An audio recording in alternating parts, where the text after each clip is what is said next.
ఆదికాండము 45వ అధ్యాయం. ఆదికాండము 45వ అధ్యాయము 13వ వచనంలో మనం చూస్తే 13వ వచనాన్ని మనం చదువుకుందాం. ఆదికాండం 39 పేజీ నెంబర్. ఆదికాండం 45వ అధ్యాయం 13వ వచనం. ఐగుప్తులో నాకు కలిగిన సమస్త ఘనతను మీరు చూచినది యావత్తు నా తండ్రికి తెలియజేసి త్వరగా నా తండ్రిని ఇక్కడికి తీసుకొని రండని తన సహోదరులతో చెప్పి, అందరి మాటలతో పలకండి. ఐగుప్తులో నాకు కలిగిన సమస్త ఘనతను మీరు చూచినది యావత్తు నా తండ్రికి తెలియజేసి త్వరగా నా తండ్రిని ఇక్కడికి తీసుకుని రండని సహోదరులతో చెప్పి, ఐగుప్తులో నాకు కలిగిన సమస్త ఘనతను మీరు చూచినది యావత్తు. దేవుని వాక్యాన్ని ధ్యానం చేద్దాం. ఐగుప్తు దేశంలో యోసేపుకి ఘనత కలిగింది. ఘనతకు ముందు యోసేపుకి చాలా అవమానాలు కలిగాయి. చెయ్యని దానికి శిక్షలు పడ్డాయి. చెయ్యని దానికి నిందలు భరించాం. ఈరోజు ఐగుప్తు దేశంలో యోసేపుకి ఘనత కలిగిందట. ఏం కలిగిందట? అందరూ చెప్పండి. ఘనత కలిగిందట. ఇంతకీ యోసేపు తనంతకు తాను ఐగుప్తుకు వెళ్ళాడా, లేకపోతే ఎవరి సహాయం ద్వారా ఐగుప్తుకు వెళ్ళాడా అని అంటే, తన అన్నలు అతని మీద కుట్ర చేయటం ద్వారా అతనిని ఐగుప్తు దేశానికి అమ్మేశారు. ఐగుప్తు దేశానికి వెళ్ళిపోయేటప్పుడు అతనికి 17 సంవత్సరాల వయసు, టీనేజ్ వయసు. 17 సంవత్సరాల నుంచి 13 సంవత్సరాల వరకు, అంటే 30వ సంవత్సరం వరకు, అప్పటి వరకు రకరకాల నిందలు అనుభవించాడు యోసేపు. 13 సంవత్సరాల్లో రకరకాల శిక్షల్లో నలిగిపోతూ మగ్గిపోతూ వచ్చాడు యోసేపు. యోసేపు ఐగుప్తు దేశంలోనికి వెళ్ళిన తరువాత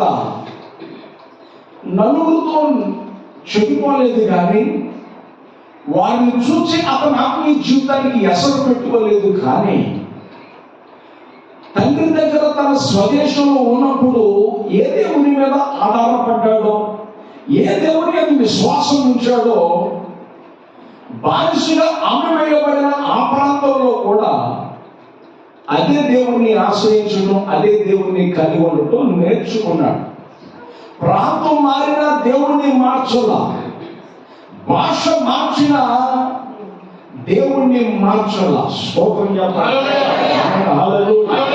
ప్రాంతం మారినా దేవుణ్ణి మార్చలేదు, భాష మారినా దేవుణ్ణి మార్చలేదు. నేను కలుగున్న దేవుడని నమ్మినవాడు, ఆయన నిజ దేవుడని విశ్వసించిన వాడు. అందుకే అతను బానిసగా ఉన్న ప్రాంతంలో దేవుని వైపు చూస్తా ఉండేవాడు. ఎవరి వైపు చూస్తా ఉన్నాడు? అందరూ చెప్పాలి. దేవుని వైపు చూస్తా ఉన్నాడు. దేవుని బిడ్డలారా, ఎంత అద్భుతమైన విషయం!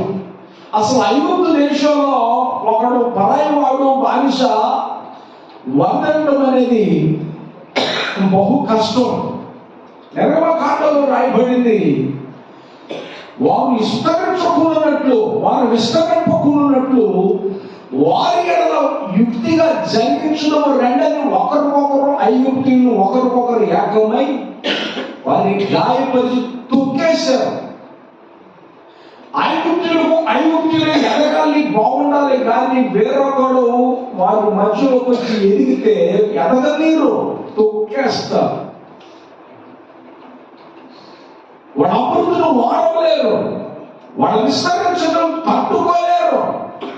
ఆ ప్రాంతంలో బానిసి వెళ్ళిన వాడు ఘనపరచబడుతున్నాడట.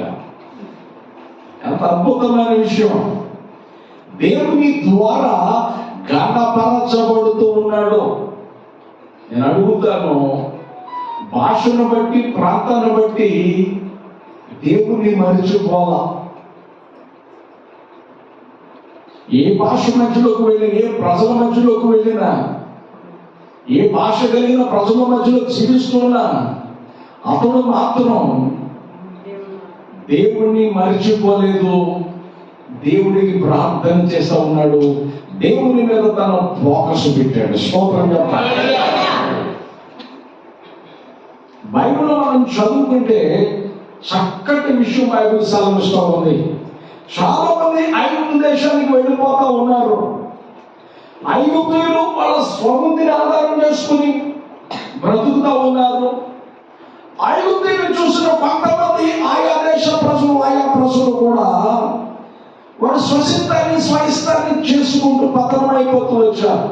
కానీ ఆ ప్రాంతానికి వెళ్ళిన యోసేపు ఏ రీతిగా బ్రతికాడో వాక్యంలో మనం చదువుకుంటున్నాం. దయచేసి ఆ మాట మనం చదువుకుందాం. యెషయా గ్రంథం 30వ అధ్యాయం. యెషయా గ్రంథం 30వ అధ్యాయం 7వ వచనాన్ని మనం చదువుకుందాం. 592 పేజీ నెంబర్ 592. ఐగుప్తు వారిని సహాయము పనికి మాలినది, నిష్ప్రయోజనమైనది. అందుచేతను ఏమీయూ చేయక గప్పాల మారని దానికి పేరు. స్తోత్రం చెప్పండి. హల్లెలూయా. బాగా ఆలోచించండి దేవుని వాక్యాన్ని. చూసారా? ఐగుప్తు వలన సహాయము పనికిమాలినది, కాబోల్ నిష్ప్రయోజనం. పనికిరాదట, పనికిమాలినదట. దానికి కప్పాల మరట, పేరు గొప్పే కానీ ఊరు దెబ్బ. మాటలుంటాయి కానీ చేతలలో ఐగుప్తు దేశానికి. దానికి గప్పాల మారి పేరు. అంటే అది ఎటువంటిది అంటే, ఆ ఐగుప్తు దేశానికి గుర్రాల బలం ఉంది, రథాల బలం ఉంది, రౌతుల బలం ఉంది. ఈ బలాన్ని చూసుకుని వెర్రవీగిపోతా ఉంటారు. కానీ ఆ ప్రాంతానికి వెళ్ళిన యోసేపు మాత్రం బైబిల్ సెలవిస్తుంది. ఆ మాట చదువుకున్నాం. అదే యెషయా గ్రంథం 30వ అధ్యాయం 2వ వచనం 3వ వచనం మనం చదువుకున్నాం. వారు నా నోటి మాట విచారణ చేయ, వారు అంటే ఐగుప్తులో ఉన్నటువంటి వారు నా నోటి మాటలు ఏం చేయట్లేదు, విచారణ చేయక పరో బలము చేత తాము బలపరుచుకుంటకు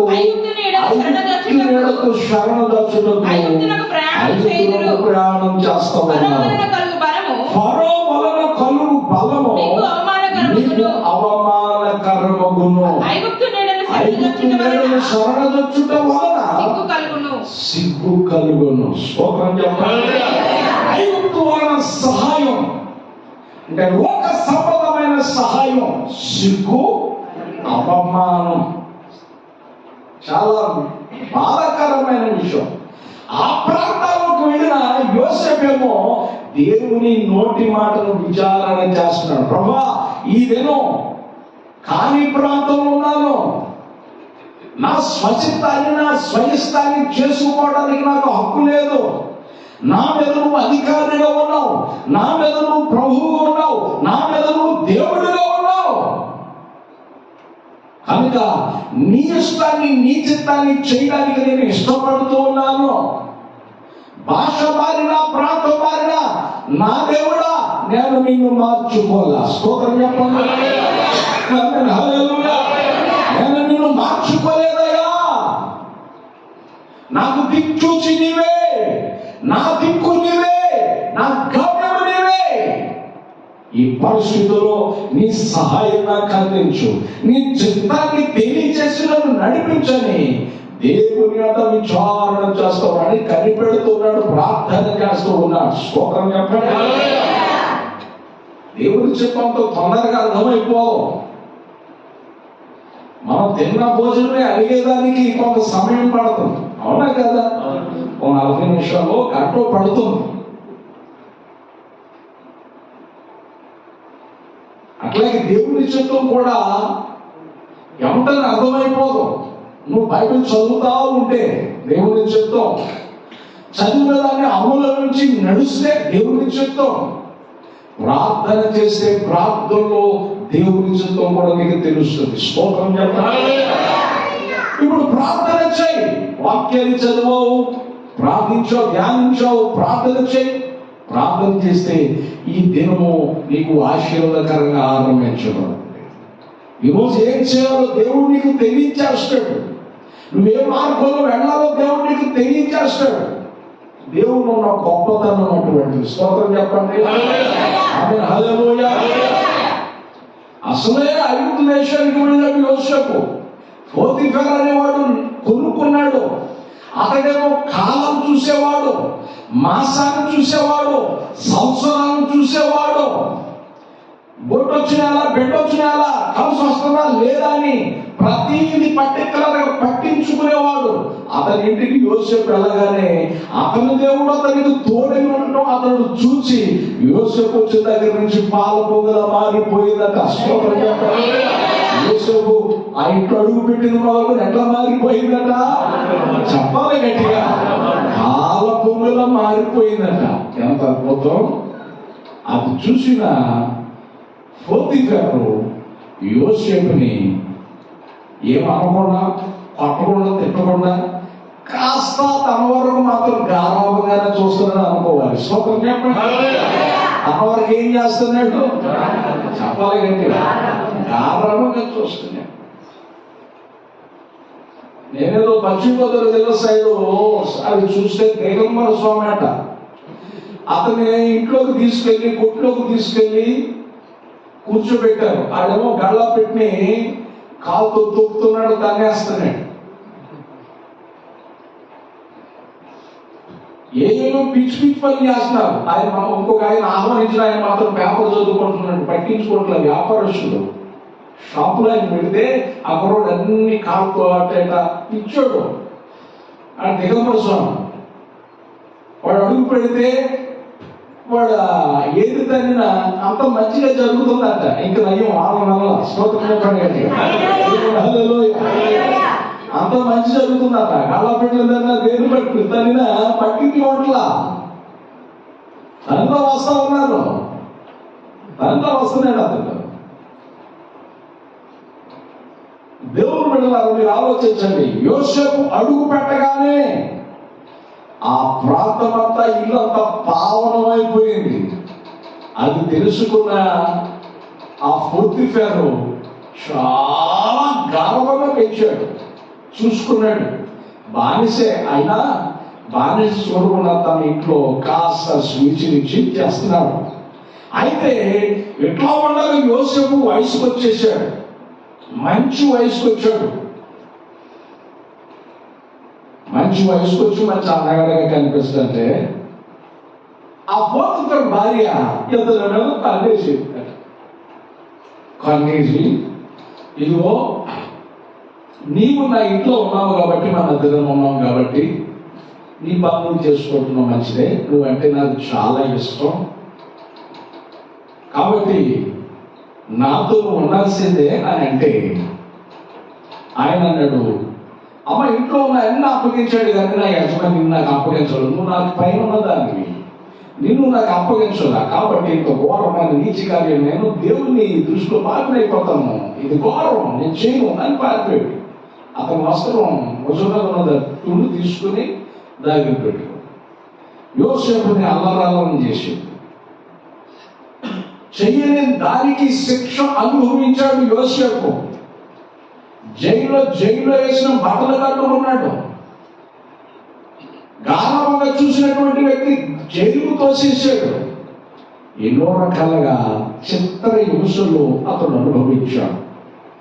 చెయ్యని దానికి నిందలు నెపాలు, చెయ్యని దానికి రకరకాల శిక్షలు అతని మీద పడ్డాయి.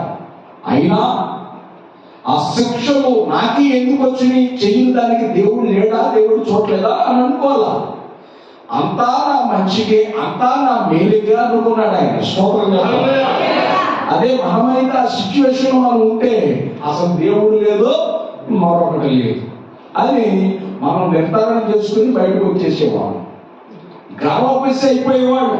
ఏమైపోయేవాడు అంటే అందరూ చెప్పండి, గర్వోపసి అంటే ప్రభువుల నుండి హిందుత్వంలోనికి వెళ్ళిపోయేవాడు. ఎంతమంది చూడలేదు. ఒక ఆమె ఇంట్లో 800 రూపాయల బైబిల్ ఉందట, 1000 రూపాయల బైబిల్ ఉందట, 300 రూపాయల బైబిల్ ఉందట. మరి ఏం జరిగిందో తెలియదు. నెట్లో చూసాను నేను. గర్వపసి అయిపోయి ఆ బైబిల్ అన్ని కాలువ వేసి పారేసి ఈమె హిందుత్వంలోకి వెళ్ళిపోయి, ఇది రాత్రి నేల. శ్రమ వచ్చినప్పుడు, శోధన వచ్చినప్పుడు అక్కడ దేవుడు లేదు కనుక శ్రమలో దేవుని కొరకు నిలబడలేదు. యోసేపు కాని దానికి శిక్ష అనుభవించాడు. కాని దానికి రకరకాల శిక్షలు అతని మీద పడ్డాయి. కానీ దేవుని మాత్రం వదులుకోవాలి. స్తోత్రం చెప్పాలి. ఐగుప్తు దేశంలో దేవుడు ఘనపరిచాడు. నేను ఎప్పుడు చెప్తాను ఈ సామెత, వడ్డించేవాడు మనోడైతే బంతులు ఎక్కడ కూర్చుంటే ఏమిటి, నీ దానికి సమస్తలు రావాల్సిందే. ప్రాంతాన్ని బట్టి, భాషను బట్టి అతడు దేవుడిని మార్చుకోవాలి. దేవునికి నమ్మకంగా ఉన్నాడు. దేవునికి నమ్మకంగా ఉండటం ద్వారా యోసేపును దేవుడు చూడనే చూశాడు. స్తోత్రం చెప్పాలి. యోసేపు దేవుడు ఏం చేశాడు? చూడనే చూశాడు. అవమానంలో సన్మానం జరిగింది యోసేపుకి. స్తోత్రం. హల్లెలూయా. అవమానంలో యోసేపుకి ఏం జరిగింది? సన్మానం జరిగింది. దేవుడు జరిగించాడు. ఐగుప్తు దేశంలో అతనికి ఘనత కలిగిందట. ఐగుప్తులో ఒక ఘనతను కోరుకోరు, ఒకరు విస్తరించడం వాళ్ళకి నచ్చదు. వాడు పచ్చబడ్డాడు, ఇష్టపడ్డాడు, నిర్గమకాండ అధ్యాయం మనం చదువుతాం. కానీ ఐగుప్తు దేశంలో యోసేపు ఘనపరచబడ్డారట. ఎవరిచ్చింది ఘనత అంటే దేవుడు అనుగ్రహించింది. దేవుడిని మార్చుకోవాలా, అవసరాలకు దేవుడిని వాడుకోవాలా. ఏ పునాది మీద కట్టబడ్డాడు, ఏ పునాది మీద చెక్కబడ్డాడు, ఆ పునాది మీద స్వచ్ఛమైన రీతిలో నిలబడ్డాడు. అట్లా నిలబడ్డాడు.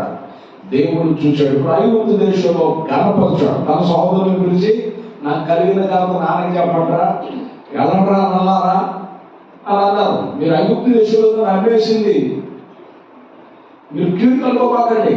దేవుడు ఉద్దేశించి మేలుకి చేశాడు. అది నేనేం మిమ్మల్ని మీద కోపం పెట్టుకోను, నేను మిమ్మల్ని గాయపరచను. నేను దేవుడి స్థానంలో ఉన్నాను. దేవుడు నాకు అవకాశం ఇచ్చాడని, హెచ్చించాడని నేను మీ మీద పగ తెచ్చుకునే లక్షణం నాకు లేదు. దేవుడు అది నాకు నేర్పల. స్తోత్రం చెప్పాలి. ఆయన క్షమించాడు. నేను కూడా మిమ్మల్ని ఏం చేస్తున్నాను? క్షమించే తత్వాన్ని దేవుడు నాకు నేర్పాడు. క్షమించే తత్వాన్ని అలవర్చుకోవాలి. క్షమించే తత్వాన్ని ఏం చేయాలి? ఎంత శత్రువు అయినప్పటికీ, ఎంత దుర్మార్గుడైనప్పటికీ మనం ఏం చేయాలి? క్షమించాలి. స్తోత్రం చెప్పాలి. యోసేపు క్షమించేసాడు. అన్నలారా, ఐగుప్తు దేశంలో మీరు చూసింది చెప్పండి. అసలు ఐగుప్తు దేశంలో ఘనత కలిగింది. ఏ విధమైన ఘనత కలిగింది యోసేపుకి అని అంటే, ఆదికాండం 45వ అధ్యాయం, ఆదికాండం 45వ అధ్యాయం 7వ వచనం నుండి 8వ వచనం వరకు మనం చదువుకుందాం. ప్రాణముతో కాపాడుటకును దేవుడు మీకు ముందుగా నన్ను పంపించను. కాబట్టి దేవుడే గాని మీరు నన్ను ఇక్కడికి పంపలేదు. యోసేపు తన అన్నతో చెప్తున్నాడు, యోసేపు చెప్తున్నాడు, ఐగుప్తు దేశంలో ఏ విధమైన ఘనత కలిగిందంటే, ఆయన నన్ను ఫరోకి తండ్రిగాను, అతని ఇంటి వారికి తన ఇంటి వారందరికీ ప్రభువుగాను ఐగుప్తు దేశం అంతటి మీద ఏలికగాను నియమించను. స్తోత్రం చెప్పండి. హల్లెలూయా. ఎంత అద్భుతమైన విషయం అండి. ఒక బానిస ఉన్నవాడు ఆ ప్రాంతంలో ఘనమైన స్థితిలో ఉన్నాడు అని అంటే ఓహోగా అదే విషయం అంటారా? ఎంత ఆశ్చర్యం. పెంట కుప్పల మీద ఉన్న పేదలను దేవుడు పైకి లేవనెత్తి తన ప్రజల ప్రధానులతో కూర్చోబెట్టడం అంటే యోసేపు జీవితంలో జరిగింది. అది స్తోత్రం. హల్లెలూయా. యోసేపు జీవితంలో జరిగింది. ముందుకు మనం చూస్తాం. యోసేపు ఆ ప్రాంతంలో అతనికి కలిగిన ఘనత ఎంత ఘనంగా ఉందంటే, అన్నలారా, దేవుడు నన్ను ఫరోకి అట్లా చేశాడు. ఎంత అద్భుతమైన విషయం. ఫరోకి తండ్రి లేడా? ఉన్నాడు. ఏమి చేయలేడు, నిస్సహాయుడు. యోసేపు దేవుని ఆత్మచేత నింపబడిన వాడు, క్రమమైన ప్రార్థన జీవితం కలిగిన వాడు, దేవుని మీదే ఆధారపడిన వాడు, దేవుని వైపే చూచిన వాడు. అందుచేత దేవుడు అతని మీద ప్రత్యేకమైన దృష్టి పెట్టాడు. స్తోత్రం. ప్రత్యేకమైన దృష్టి దేవుడు పెట్టాడు. నువ్వు ఎక్కడున్నా, ఏ ప్రాంతంలో ఉన్నా, నీ ఫోకస్ దేవుని మీద ఉండాలి. నీ గురి దేవుని వైపు ఉండాలి. నీ గమ్యము దేవుడి అనుకోవాలి. యోసేపు ఆ ప్రాంతంలో ఉన్నప్పుడు యోసేపు చెబుతున్నాడు, ఫరోకి దేవుడు అని ఎట్లా చేశాడు? తండ్రిగా. స్తోత్రం చెప్పండి. వాళ్ళ తండ్రి ఉన్నాడు, ఏమీ చేయలేడు. ఆస్తి ఇచ్చాడు, సైడ్ అయిపోయాడు. కానీ ఫరోకు తండ్రిగా దేవుడు నన్ను నియమించాడు అంటే ఫరో మంచి చెడ్డ కూడా చూసుకునేటట్టు దేవుడు చేసేసాడు. స్తోత్రం. ఫరో మంచి చెడ్డ ఏం చేస్తాడంటే బాధ్యతలు అప్పగించేశాడు. నువ్వు నాకు తండ్రి ఉండాలంటే నా మీద నువ్వు బాధ్యుడిగా ఉండాలి. నువ్వు నా కుటుంబ విషయంలో బాధ్యుడిగా ఉండాలి. నువ్వు బాధ్యత తీసుకోవాలి. ఎంత మంచి విషయం. రాజుగారి దగ్గరికి వెళ్ళి, రాజుగారు నీ మీద కథనం చేస్తానని ఒప్పుకుంటాడా? పిలిచి చేస్తాలే అంటాడు. స్తోత్రం చెప్పండి. పిలిచి ఎక్కడ వేస్తాడు? చెప్పాలి గట్టిగా. చేస్తాలే వేస్తాడు. కానీ రాజుగారు అంటాడు, నువ్వు నాకు తండ్రిగా ఉండు. ఎంత మంచి మాట. దేవుడు హెచ్చరించడం చూడండి. ఆయన నన్ను ఫరోకు తండ్రిగాను అతని ఇంటి వారందరికీ ఎట్లా నియమించాడట? దేవుడు ఎట్లా మార్చేస్తున్నాడు చూడండి. ప్రభువుగా మార్చేసాడట. ఐగుప్తు దేశమంతటి మీద ఏలికగా నియమించాడట. స్తోత్రం. ఇది దేవుడు కనపరచటం. ఇది ఎవరు కనపరచటం? అందరూ చెప్పాలి. దేవుడు కనపరచటం. నేను చెప్తున్నా, నీకేమీ లేకపోవచ్చు. దేవుని మీద నువ్వు ఆధారపడితే నీ స్థితిగతులన్నీ మారిపోతాయి. స్తోత్రం చెప్పండి. నీ స్థితిగతులన్నీ ఏమైపోతాయి? మారిపోతే దేవుడు మార్చేస్తాడు. రాజులు మార్చలేరు, అధికారులు మార్చలేరు.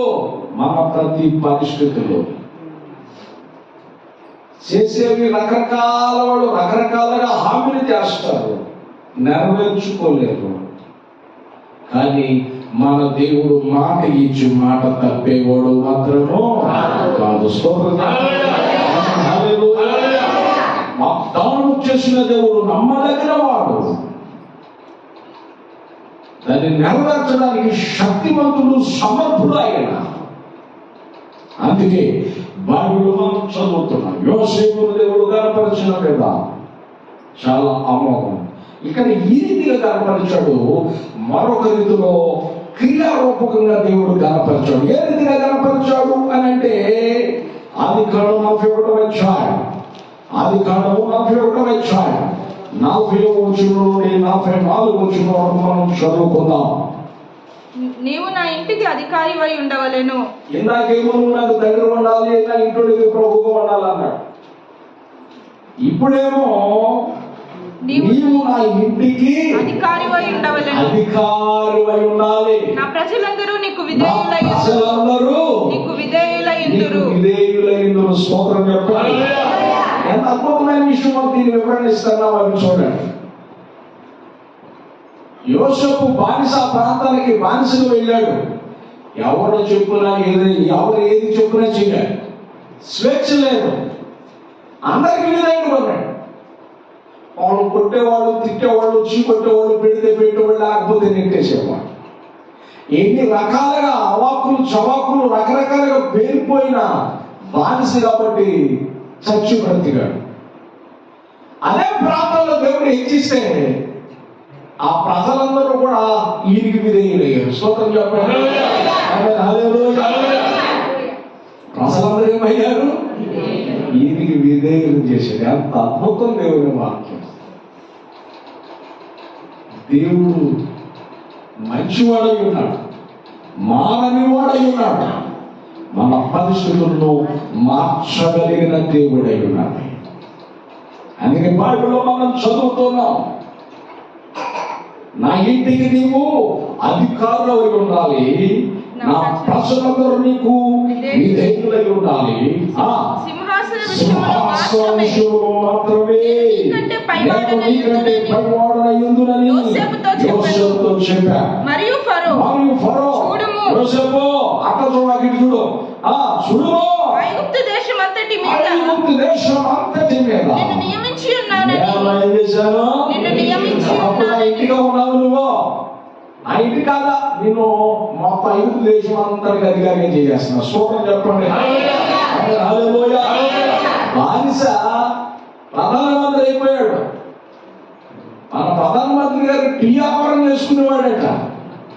ఏమమ్మేవాడటండి? చెప్పాలి గట్టిగా. ఇప్పుడు ఆయన స్థాయి మారిపోయింది. అంటే టీ కాసుకునే ప్రధాని గారు అంటావా? అక్కని అన్నమం దేవుడు పడతాడు.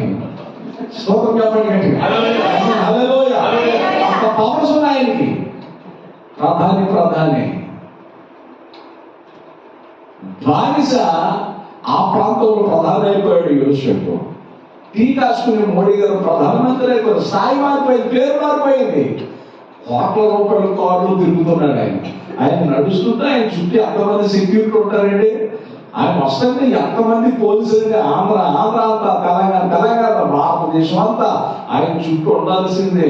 స్థాయి మారిపోయింది. స్తోత్రం చెప్పండి. స్థాయి మారిపోయింది. ఆయన చేసిందే చట్టం, గీసిందే వేదం. ఆ స్థాయిలో దేవుడు ఆయన పెట్టాడు. యోసేపును కూడా అంతే మంచి స్థాయిలో దేవుడు పెట్టాడు. ఇప్పుడు నా ఇంటికి కాదు నువ్వు అధికారం ఉండవలసింది, ఏలిక ఉండవలసింది. నీవు నా ఐగుప్తు దేశం అంతటి మీద అధికారి అయి ఉండాలి. నియమించేశాడు. మొత్తం సింహాసనం విషయంలోనే, ఒక్క విషయంలోనే. అయినా నీ ఇష్టం లేకుండా ఏం జరగడానికి లేదు. నీ ఇష్టం లేకుండా చేయడానికి వీలేదు. పవర్స్ అని ఇచ్చేసాడు. యోసేపు ఆ పవర్స్ పట్టుకొని రెచ్చిపోవాలా. ఎక్కడ ఏ రీతిగా ప్రాంతాన్ని ఏలాలో దేవుడికి జ్ఞానాన్ని బట్టి ఎవరిని గాయపరచాలి. అందుకే ఐగుప్తీయులు కూడా యోసేపుని ఇష్టపడ్డారని రాయబడింది. స్తోత్రం చెప్పండి. హల్లెలూయా. ఐగుప్తీయులు కూడా యోసేపుని ఏం చేశారట? ఇష్టపడ్డారని రాయబడింది. ఎవరిని కష్టపెట్టాలా అంతగా మంచి పాలన ఇచ్చాడు యోసేపు. ఐగుప్తు దేశం అందరినీ ఏలికగా నియమించాడట. మరియు ఫరో తన చేతినున్న తన ఉంగరము తీసి, ఇప్పుడు వచ్చేసిందండి భావం. తన చేతిలో ఉంగరం తీసి, ఫరో తన చేతిలో ఉంగరం తీసి యోసేపు చేతిని పెట్టి, యోసేపు చేతికి ఏం చేశాడట? ఒకరు చెప్పండి. యోసేపు చేతికి పెట్టాడట. ఏమండి, ఈరోజు వచ్చిన బంగారం ఉంగరం ఎట్లా ఉందంటే సన్నగా పినిసి లాగా ఉంటుంది. దానికి రేట్ ఎక్కువ. రాజుగారు పిలిచినా ఉండే సన్ను ఉంగరం పెట్టుకుంటాడా? చెప్పాలి. ఎంత పెద్ద ఉంగరం పెట్టుకుంటాడంటే అందరికి కనిపించేటట్టు. స్తోత్రం చెప్పండి. హల్లెలూయా. మంచి ఉంగరం, వజ్రం, బంగారం, బాగా మంచి కాస్ట్లీ ఉంగరం పెట్టుకున్నాడట. అమ్మని కొడుకు ధరించిన వాచి అట ప్రపంచం ఎవరో ధరించలేదట. అంత కాస్ట్ అంట, అన్ని కోట్లట.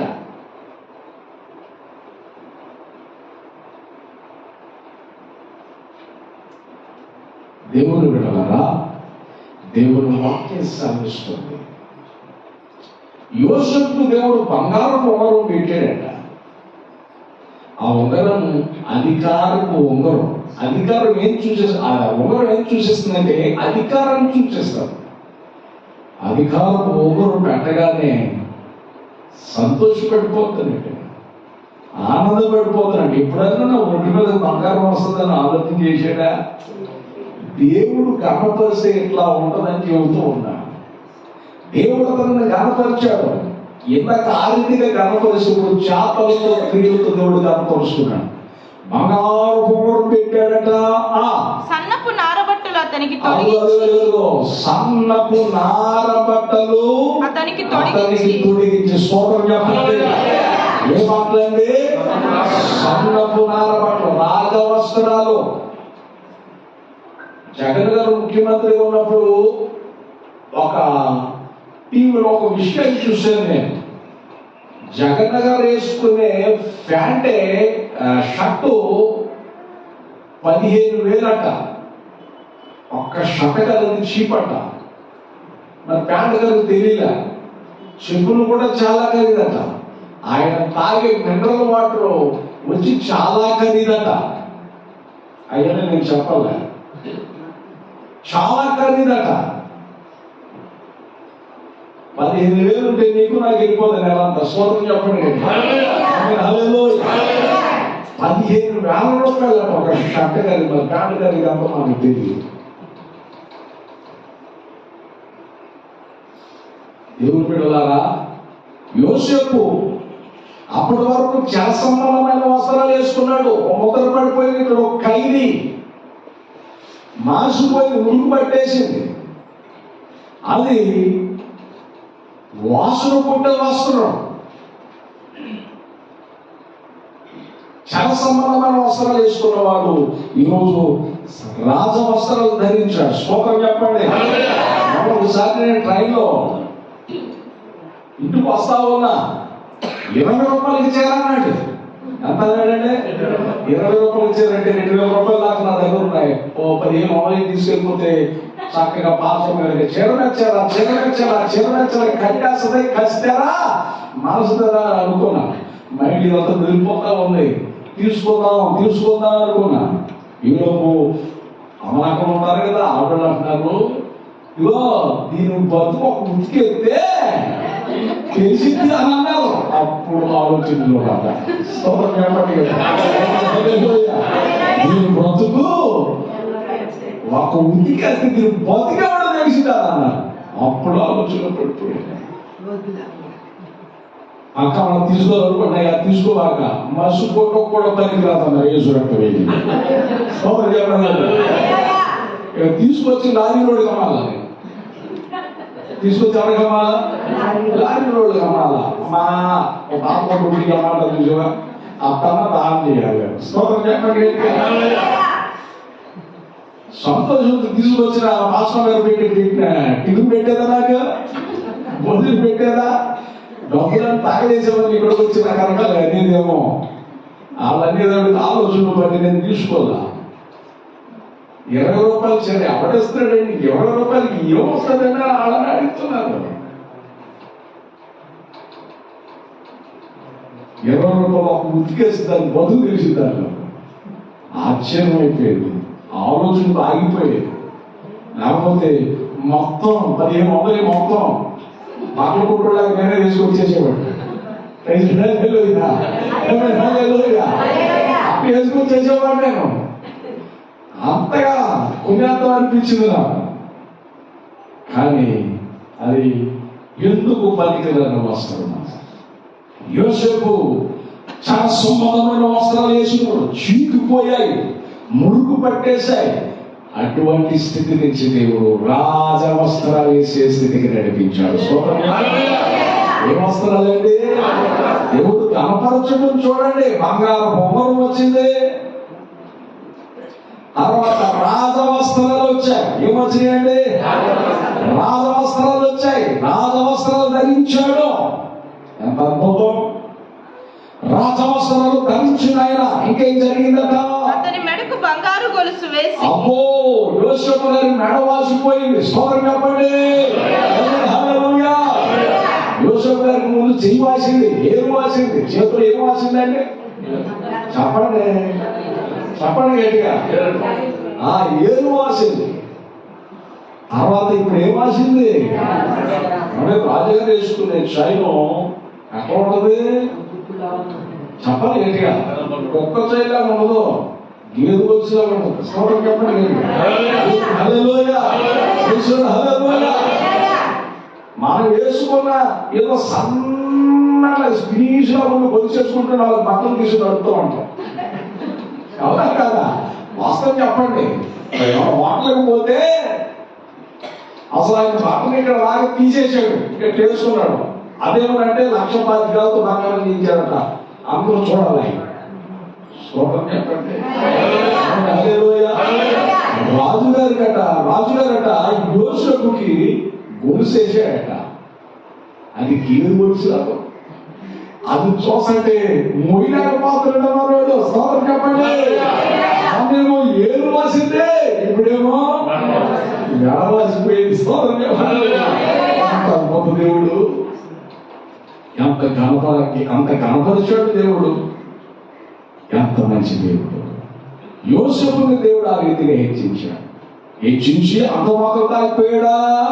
తన రెండవ రథము మీద అబ్బా అతని నెక్కించెను. మొదటి రథమేమో బంగారం వజ్రాలు, రెండో రథం బంగారం. స్తోత్రం చెప్పండి. రెండో రథం ఏమిటండి? అలా చెప్పాలి, బంగారం. వజ్రం పొదిగించిన మొదటి దానికి బంగారం వజ్ర, రెండవది బంగారపు రథం. అవి ఐగుప్తు దేశంలో ఎర్ర సముద్రం దగ్గర ఆ రథాలు కనుగొన్నారు. బంగారపు రథ చక్రాలంట. అవి ఇప్పటికీ అట్టగా ఉన్నాయి, చాలా లోతులో ఉన్నాయి. ఎవరు తీసేదానికి పర్మిషన్ ఇవ్వాలా? పర్మిషన్ ఇవ్వాలే కానీ సముద్రంతో పడి వెళ్ళిపోతారు జనాలు. స్తోత్రం చెప్పండి. పర్మిషన్ ఇవ్వాలి కానీ ఏం చేస్తారండి? చెప్పాలి గట్టిగా. తెల్లారికి అసలు జనాలు లేకపోతేనే ఇల్లు దోచుకుపోతారా అని అంటే ఉన్న ఇల్లు కూడా చక్రాలు దోచుకుపోతారు. స్తోత్రం చెప్పండి. అంతటి గనులు ప్రభుత్వం ఆ అవకాశం వల్ల అవి చూసాను నేను. దేవుని బిడ్డలారా, ఫరో ఎక్కిన రెండవ రథం మీద అతను ఎక్కించి ఏమని పలుకుతున్నాడు? అప్పుడు వందనము చేయుడని అతని ముందర జనులు కేకలు వేసిరి. కేకలు వేశారట. స్తోత్రం చెప్పండి. అద్భుతం. ఎక్కడ చచ్చావు నువ్వు? ఎలా ఈ పని చేయలేదట? ఏంటా టిఫిన్ చేస్తుందండి, టిఫిన్ చేస్తాం నీ పోడ ఆయన అన్నవాళ్ళంతా యోసంగా వినపడిందా? ఎవడు భోజనం చేస్తాడు, భోజనం చేయకుండా ఈ పని ఎక్కువ భోజనం అని విసుక్కుని కసుకున్న ప్రజలందరూ ఏం చేస్తున్నారు? చెప్పండి. దేవుడు చరిత్ర మార్చేశాడు. దేవుడు ఏం చేశాడు? చరిత్ర మార్చేశాడు. ప్రజలందరూ ఏ ప్రజలు ఎక్కడైతే తక్కువ చేశారో, చెవులు చూచారో ఆ ప్రజల మధ్యలో తొడగొట్టి తల ఎత్తి నిలబెట్టాడు. అవమానమే సన్మానమైపోయింది. స్తోత్రం చెప్పండి. అవమానం ఏమైపోయింది? సన్మానం అయిపోయింది. దేవుని హెచ్చిస్తే అది. ఐగుప్తు దేశంలో ఉన్నాడు, దేవుని చిత్తాన్ని తెలుసుకుని నడుస్తూ ఉన్నాడు. బలము మాంసయుక్తమైంది, ఆత్మలు కారు. ఆయన ద్వారా సహాయము నిష్ప్రయోజనమైంది. అది పనికి మారేది గప్పాల మారి దాన్ని 7 సార్లు చూసి ప్రజలందరూ వెళుతున్నారు. నిలబడి దేవుని సొంత నిలబడి ప్రార్థించు, పరిగెట్టుకుని పాలాగా ఆనందం స్తోత్రం చెప్పండి. హల్లెలూయా. దేవుని చిత్తాన్ని తెలుసుకో. అమలారా ఇక్కడ నన్ను హెచ్చించిన విధానం తండ్రికి చెప్పండి. నేను అవమానాలు ఎదుర్కొన్నాను, అవమానాలు సన్మానాలు అయిపోయినాయని చెప్పండి తండ్రికి. 30వ సంవత్సరంలో ప్రధానమంత్రి అయిపోయాడు. 30వ సంవత్సరం హెచ్చించబడ్డాడు. అందుకే ప్రాంతం మారిన, భాష మారిన, నువ్వు ఏ ప్రాంతానికి వెళ్ళినా, ఏ ప్రజల మధ్యలోకి వెళ్ళినా దేవుడిని మార్చబాక, అవకాశం ఉన్న కాదని చెప్పేసి ఎటువంటి వెళ్ళిపోబాక. జాగ్రత్త. దేవుని చిత్తం ఏదో తెలుసుకున్నాడు. దేవుని చిత్తానికి దూరం ఉండటమా, దేవుని సన్నిధికి దూరం ఉండటమా దేవుని చిత్తం? నా దగ్గర గన్నవాళ్ళు కొంతమంది విశ్వాసులు ఉన్నారు. ఆదివారాలు ప్రార్థన మానిపోయి ఉద్యోగాలు మా కొద్దని వదిలేశారు, పనులు మా కొద్దని వదిలేశారు. చాలా మంది నేను చెప్పాను ఆదివారం విలువ, దాన్ని కట్టుబడి ఉన్నారు. మరి ఏం చేయనయ్యా, చిన్న వ్యాపారం పెట్టుకో, ఆటో తీసుకో, షాడ బండి పెట్టుకో. ఈ విషయాలని చెప్పడం వాళ్ళు పెట్టుకున్నారు. అయ్యా నువ్వు చెప్పిన దగ్గర నుంచి దేవుడు నిన్ను ఆశీర్వదించాడు. దేవుడు ఆశీర్వదించు. దేవుడు గుర్తుంచుకోండి, దేవుని చిత్తాన్ని తెలుసుకుని అడుగు వేశాడు యోసేపు. అందుకే దేవుడు ఆశీర్వదించాడు. అంటే గొప్ప దేవుడు మనందరికీ దయచేయను గాక. ఆమేన్. తలవంచండి ప్రార్థన.